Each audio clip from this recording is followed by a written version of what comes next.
একটা বাচ্চা থেকে 18 জন বাচ্চার হতে পারে, ওই 18 জন আবার 18 জনকে ছড়াইতেছে। Isolation, how it is possible?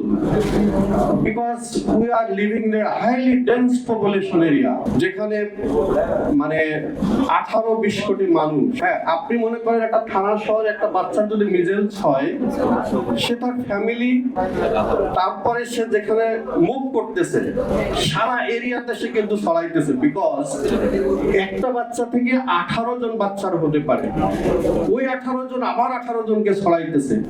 তাহলে what will be hour isolation schedule, এবং কখন কিভাবে আমরা আইসোলেশন করব, that is very much important.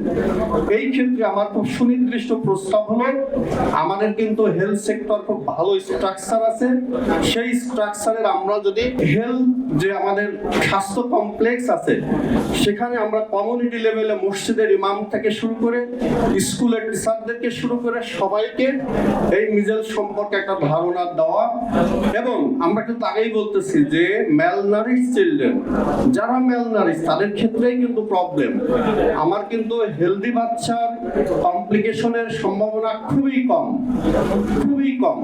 তাহলে সেই ক্ষেত্রে আমরা যদি অ্যাওয়ারনেসটাকে একদম রিমোট এরিয়ায় নিতে পারি, যে আমরা একটা বাচ্চার কোনো বাসায় যদি হামে আক্রান্ত হয়, এই বাচ্চাটার পরবর্তী করণীয় কি, এবং সেটা যদি আমরা সুনির্দিষ্টভাবে ওই মসজিদের ইমাম, স্কুলের টিচার এবং আমাদের যারা হেলথ ওয়ার্কার আছে তাদেরকে যদি ট্রেন্ড আপ করতে পারি, তাহলে ইনশাল্লাহ এই স্প্রেডটাকে, ডিসেমিনেশনটাকে প্রিভেন্ট করা সম্ভব।